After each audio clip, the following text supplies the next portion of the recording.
Nancy, siri ya Nancy, hadithi ya mateso, hadithi ya pendo uliopotea.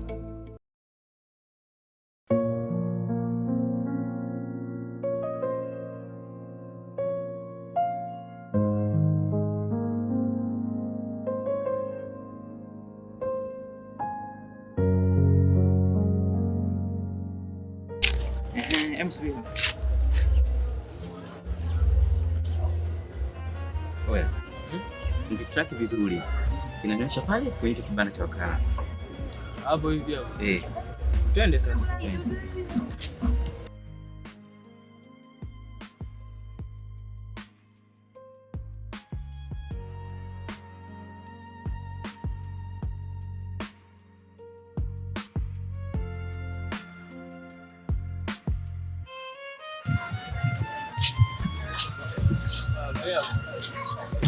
Karibuni. Sisi ni watu wa information technology. Kuna device ambayo tunaifuatilia. Inaonekana kwa mara ya mwisho ilikuwa hapa. Samahani. Naomba unielekeze vizuri nikuelewe. Blaza samahani, jamaa wangu amechanganyikiwa kidogo. Sisi ni watu wa IT information. Na kuna simu tunaifuatilia. Application imeonyesha iko hapa. Usio na wasiwasi na sisi kwa sababu sisi tuna vitambulisho vyote.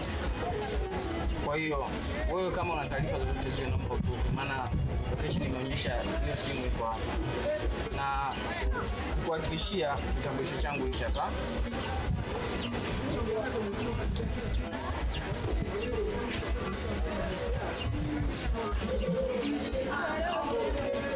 Kwa hiyo tupe taarifa zote.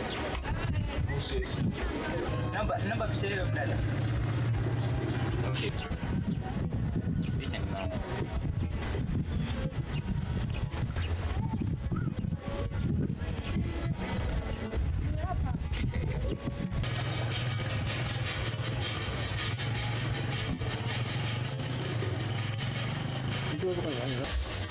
Ni kweli. Muda ile alikuja siku za nyuma. Alitoa pesa na simu ikazima ghafla. Wakati naipokea ni chaji. Akaniambia kuna sehemu anaenda mara moja. Hivyo alichukua pesa na akaondoka. Na tangu aondoke alirudi tena. Hadi leo. Na mimi kwa wasiwasi nataka niwache simu kwa sababu nategemea atarudi siku yoyote. Naomba sasa simu yangu. Naomba tukabidhi na hiyo simu yake. Nitakabidhi. Endapo tu nitakaponitajia hiyo simu ya aina gani? Hiyo simu ni Infinix, ina macho matatu, ina cover jeusi.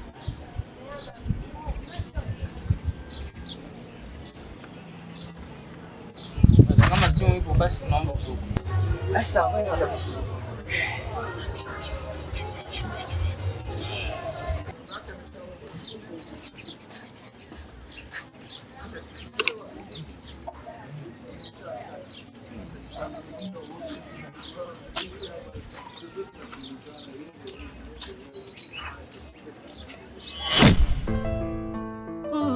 Nancy, siri yako nzito na sio mama.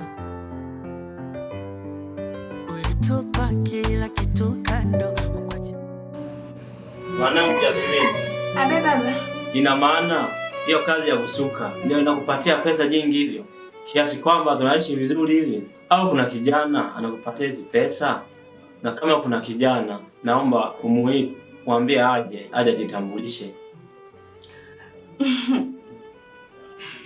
Babangu, kweli napata pesa kiasi chake na Mungu hamtupi mja wake. Lakini kuhusu mchumba, ndio ni naye na hivi punde tu atakuja kujitambulisha.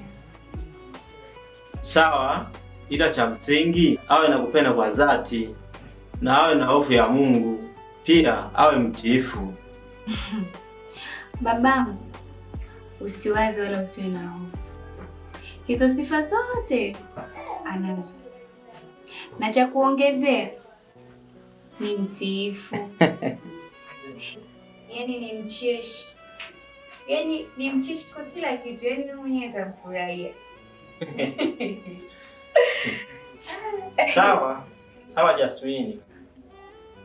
Basi naona kombe limenikaba. Na basi uniletee maji ya kunywa. Jasmine mama. Babangu. Nikupatia maji yenye.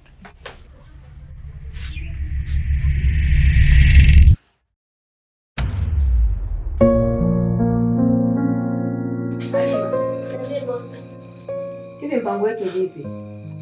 Mbona kimya? Sielewi. Ule mpango uko vizuri na mtu yuko tayari, sema tu kuna dharura imetokea, ila nitamleta. Yaani naomba fanya haraka basi, kwa sababu wewe mwenyewe unaona wateja wanakuja wanarudi na hela zao.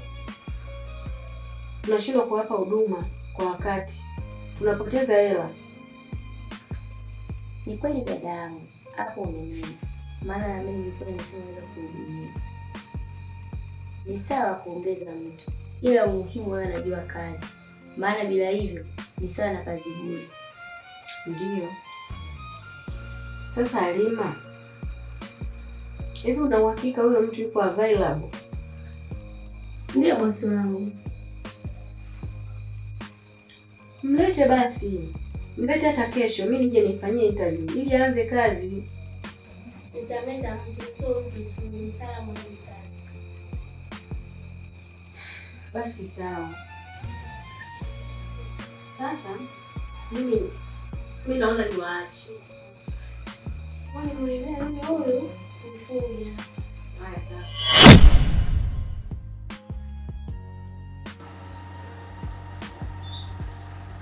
Sema mwanangu Stella hana chatting ya mwanaume yote ule zaidi yangu. Wewe. Hivi unajua wanawake wana mambo mengi?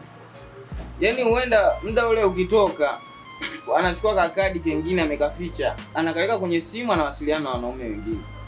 Wewe hapo utajua. Wapo ndio sikatai, lakini sio kwa Stella.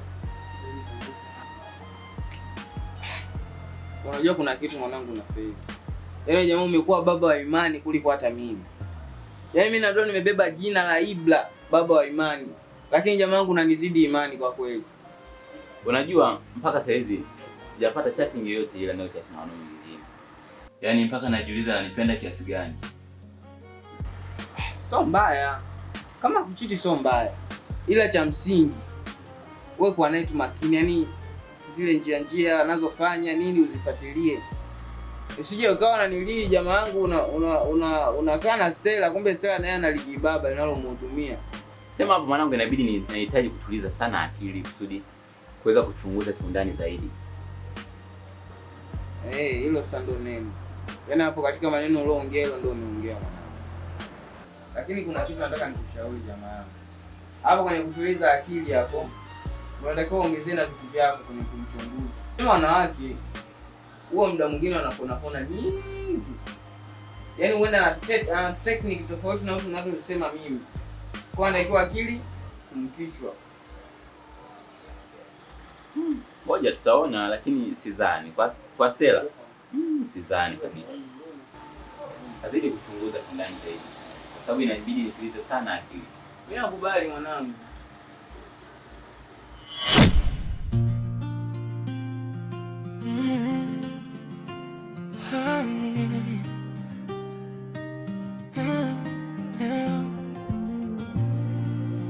Nishike taratibu, usivunje hisia. Moyo wangu dhaifu mbele ya tabasamu lako. Kila nikikuona dunia inanyamaza. Mapigo ya moyo yanafuata tempo lako. Nishike taratibu baby please. Huyu ni mwanangu kweli? Au napagawa jamani? Au nina mawengi? Sijui nianzie wapi kuzungumza naye. Aise, najiona kiumbe wa ajabu sana. Tafanya nini mimi?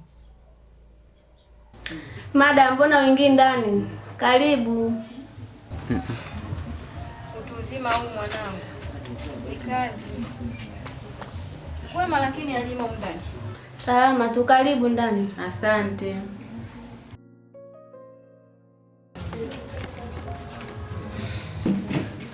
ndani kwenu kuna joto.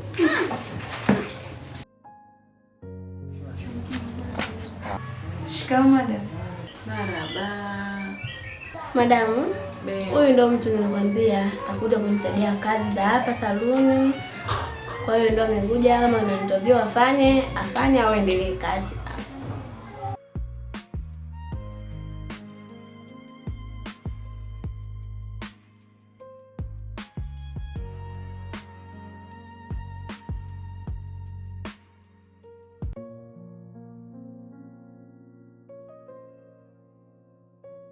Alafu madamu, mafuta baadhi yameisha, vitu baadhi vimeisha. Kwa hiyo ndio hapa na vitu vingine niwezeshe tununue.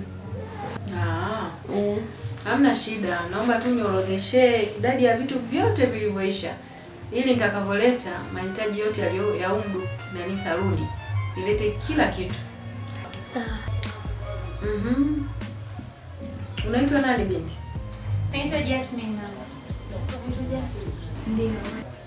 Jina lako zuri. Jina lako zuri sana binti yangu. Ni kweli hata mimi pia naona kuna muda jina langu ni zuri, lakini kuna muda nalichukia jina langu mimi. Kwa nini? Nalichukia jina langu kwa sababu babangu aliniambia kwamba jina hili nilipewa na mama wangu mzazi, ambaye mama wangu mzazi mwenyewe alinikimbia mimi pamoja na babangu, na nikalelewa na jirani bila ya yeye hata kurudi. Miaka 10 imepita, sijawahi kumwona mama wangu tena. Na pia tulikuwa tuna maisha magumu sana pale kwetu. Isitoshe babangu ni mlemavu wa macho. Yaani historia hii ni ndefu sana mwanangu. Kwa hiyo nisingependa kuiendeleza, maana kila nikimfikiria mama wangu roho yangu inaniuma sana. Pole sana binti yangu. Lakini una uhakika gani kama aliondoka kwa makusudi? Au je kama amekufa?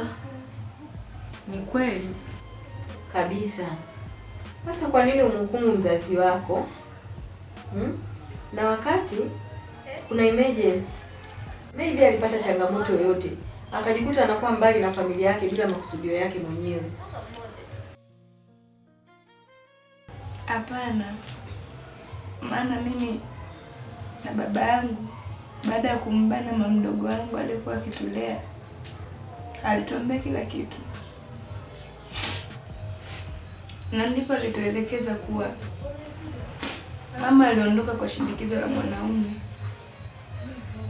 ambaye mwanaume alimpeleka huko ughaibuni. Na tulimwamini kwa sababu baba alisema mara kwa mara mama alikuwa akinung'unika sana. Alikuwa akinung'unika sana kuhusu hali yetu ya kimaskini. Lakini pia babangu aliniambia kwamba nisije nikamchukia mamangu, kwa sababu yeye alinizaa na kunilea vizuri sana kabla ya kuondoka. Kanipa jina. Pia alikuwa akinipenda sana. Kwa hiyo siwezi kuwa na mama mwingine zaidi yake. Pia babangu akaniambia pia ni shetani tu alimpitia mamangu.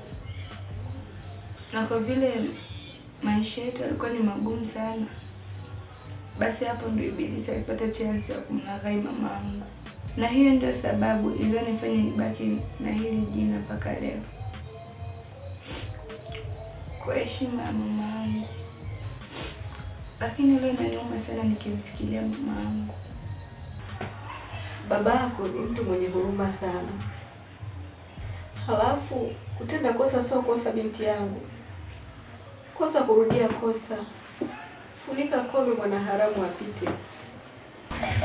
Cha msingi yaliyopita si bure. Tugange yajayo.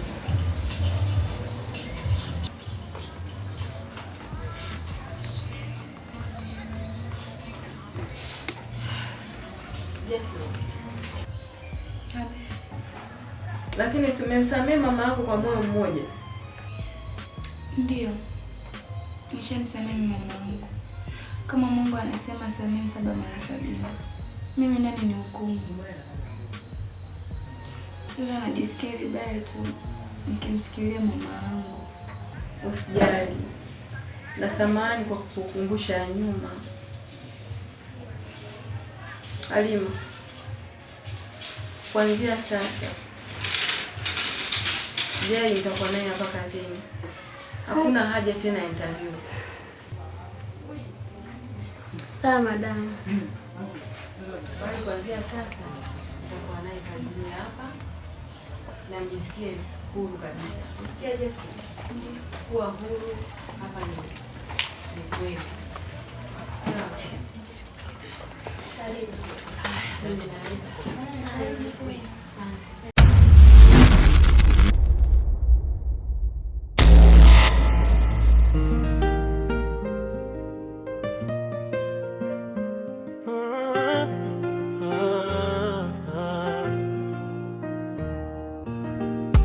Kwanza baby ni mzuri, hata bila filter ni shuhuri. Ana kapozi flani hivi kautuli, figo namba 8 sio 0. Adimpo magendo